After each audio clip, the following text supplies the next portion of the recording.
मित्रों नमस्कार। पिछली वीडियो में मैंने आपको दशमेश के बारे में बताया। एक प्रथम भाव से लेके षष्ठम भाव तक बताए थे। वीडियो लंबी हो गई थी। आज उसी को मैं कंटिन्यू कर रहा हूँ। अब अगर आपके दशमेश सप्तम भाव में गए हैं तो ऐसा जातक बड़ा समझदार, सुंदर गृहिणी मिलती है उसको, जो पति के कार्य में हर प्रकार से सहायता करती है। यदि दशमेश सप्तम में गया तो उसको पत्नी के द्वारा सहयोग मिलेगा और उसकी स्त्री बड़ी ही सुंदर, बड़ी ही समझदार होती है। हर काम में, हर पग पग पे वो आपके भाई जैसा आपके साथ तैयार रहेगी। जातक राजनैतिक भी होता है अथवा विदेश सेवा के लिए विदेश भी वो जाता है। अपने वाक्य चातुर्य,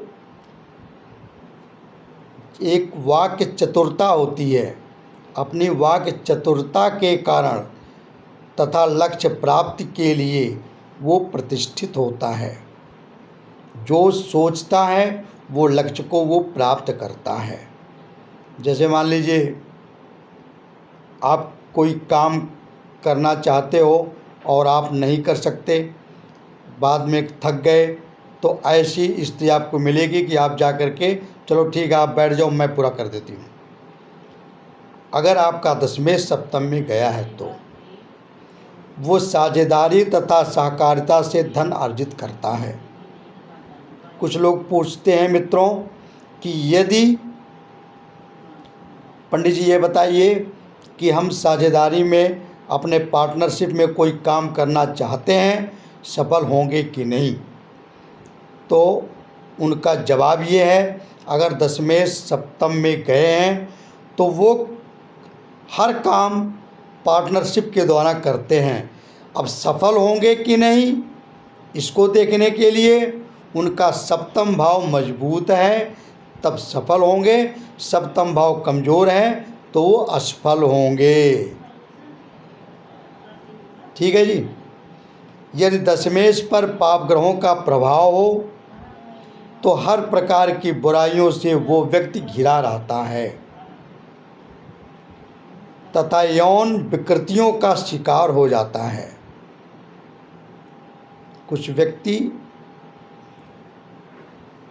आपके कुंडली में देखते हो बड़े ही अय्याश प्रकृति के होते हैं, तो उनका आप देखोगे दशमेश सप्तम में गया है और सप्तमेश दशम में गया है, लेकिन वो उन पर राहु का प्रभाव है, तो उनका स्त्री संबंधी विकृतियां उनके मन में आती हैं और वो आगे चल कर के बदनाम होते हैं और बदनामी को वो प्राप्त होते हैं।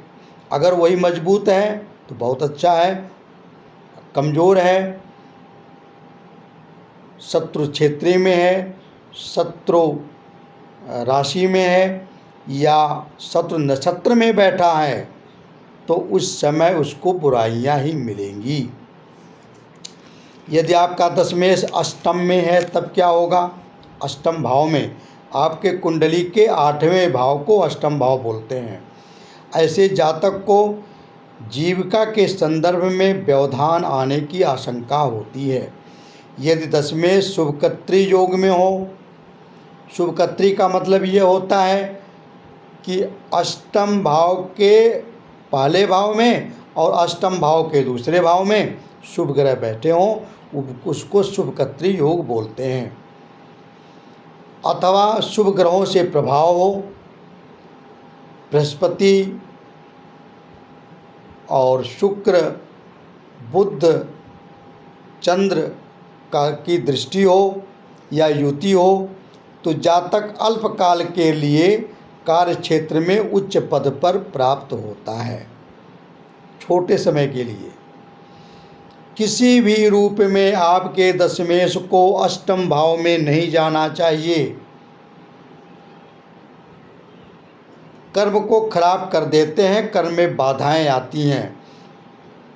पिछले एक कुंडली आई तो उन्होंने कहा कि पंडित जी मैं कोई भी काम शुरू करता हूँ तो पहले तो चलते हैं, फिर बाद में वो खराब हो जाते हैं। 15-20 काम मैंने स्टार्ट किया लेकिन किसी काम में मुझे सफलता नहीं मिली। सारे कुंडलियों में मैंने देखा दशमेश अष्टमेश से संबंध बना रहे हैं, इसी वजह से उनका ये कार्य पूरा नहीं हुआ।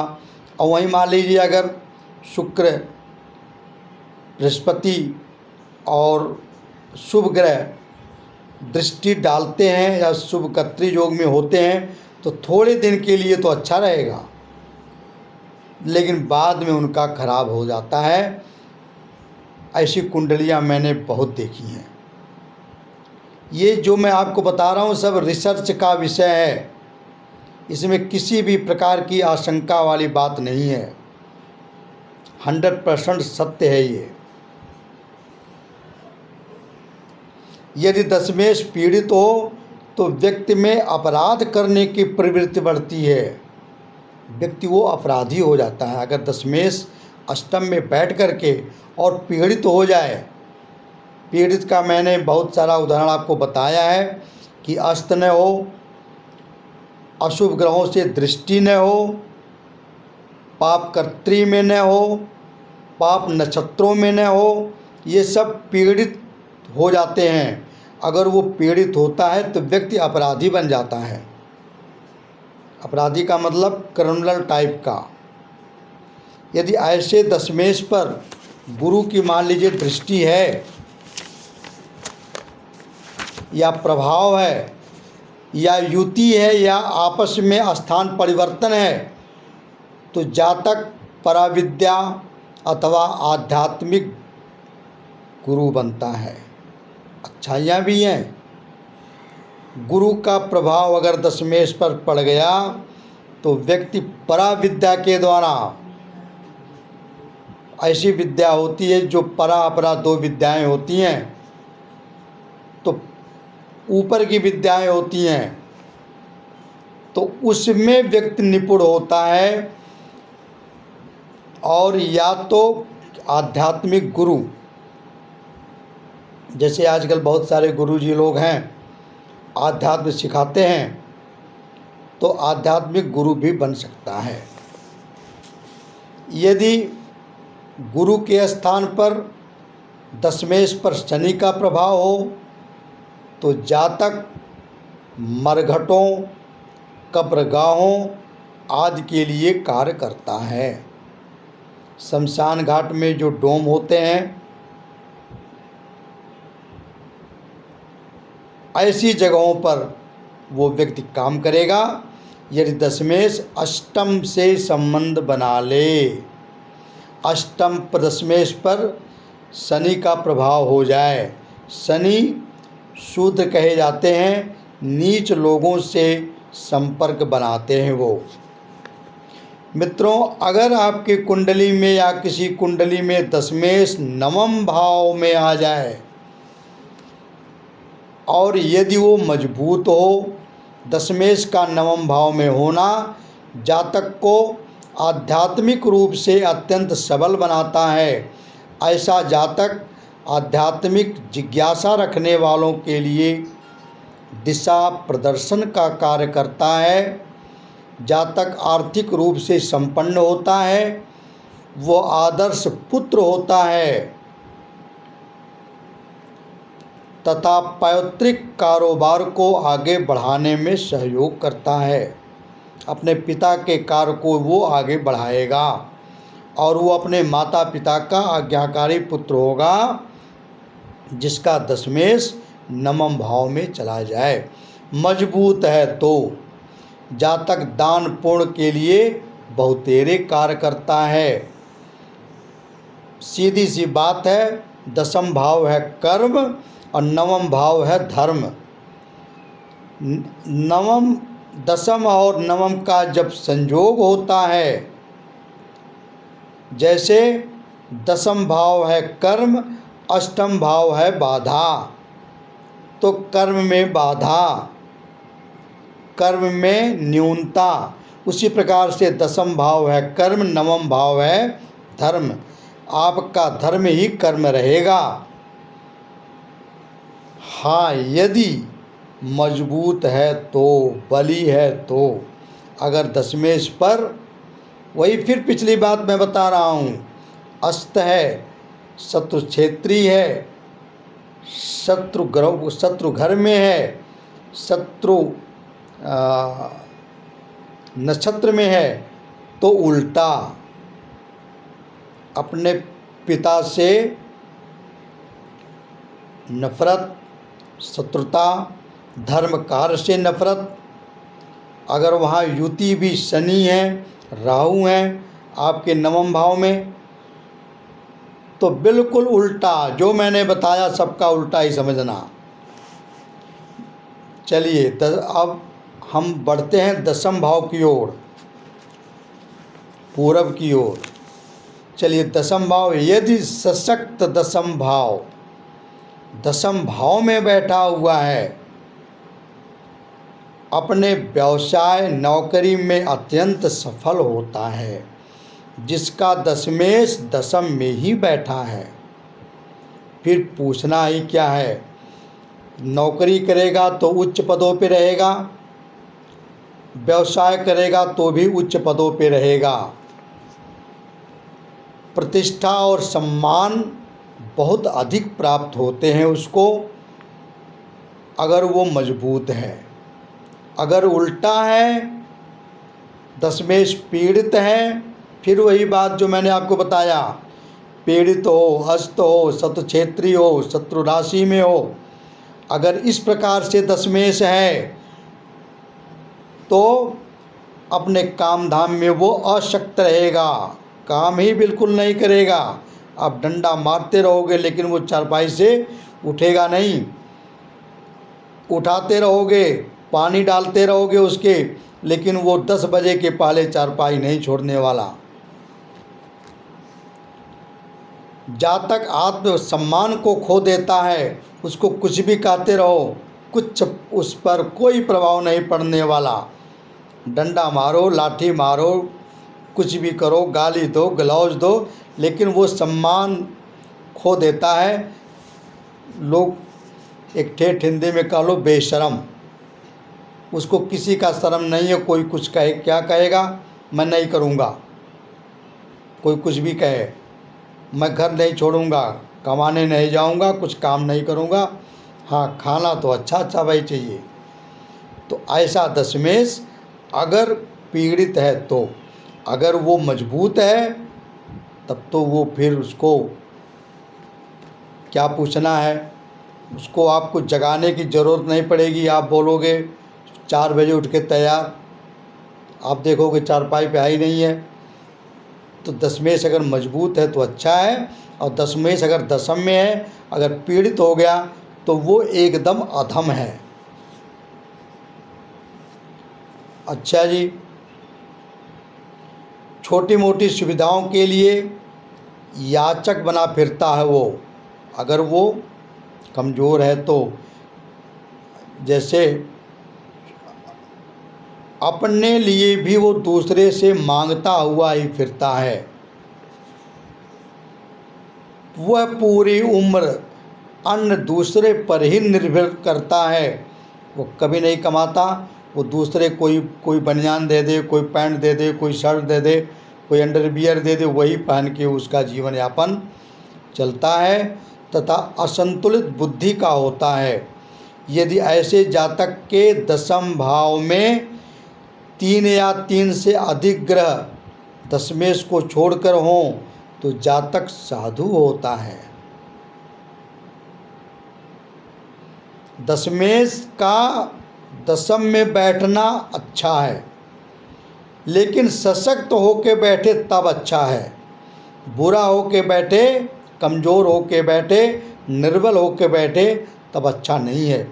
दशमेश के अलावा भी कोई 3 ग्रह और बैठ जाएं तो ऐसा संन्यास योग बनता है। तो वो व्यक्ति साधु हो जाता है बाद में।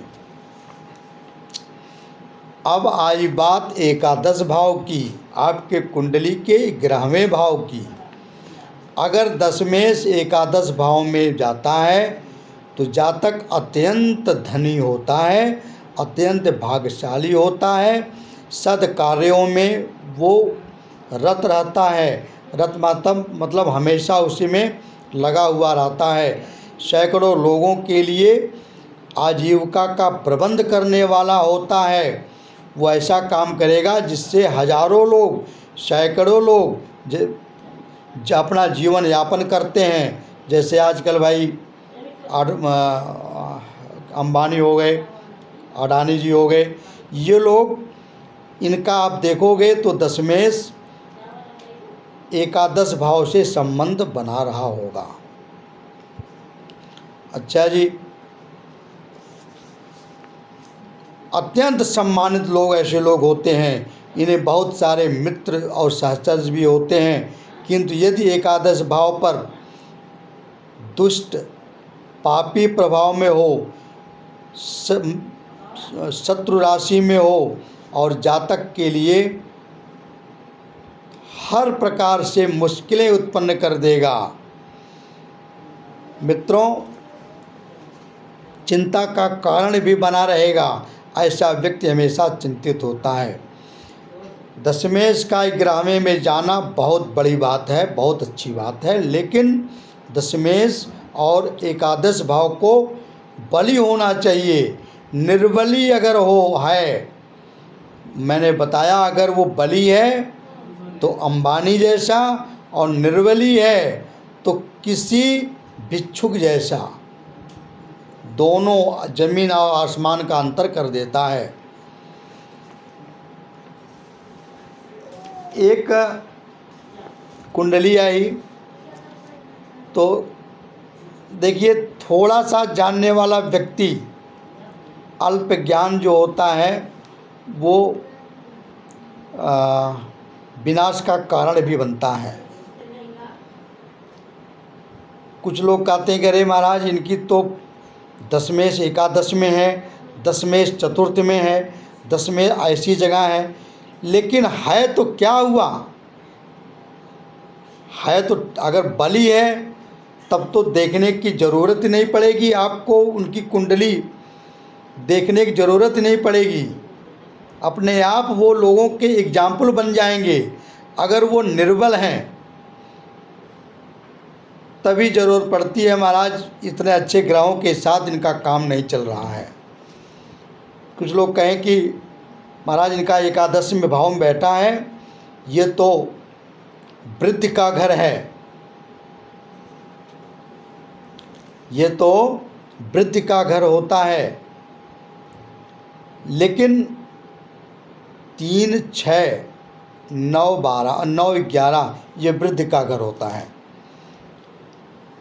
इनका काम तो बहुत अच्छा चलना चाहिए, लेकिन नहीं चल रहा है। उनको कारण बताया कि बहुत सारे अवरोधक भी इसमें हैं, तो कहाँ से काम चलेगा।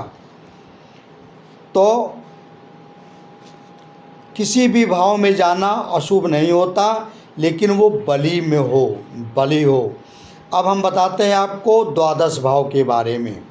अगर आपके दशमेश द्वादश भाव में गए हैं तो ऐसा जातक घर से बहुत दूर काम करता है। ऐसा जातक अपने घर से बहुत दूर जा कर के वहाँ काम करना पड़ता है। वह मुसीबतों में और सुखों से वंचित रहता है। 12वां घर बहुत अच्छा नहीं होता, हमेशा मुसीबत और हमेशा सुख से वो वंचित ही रहता है।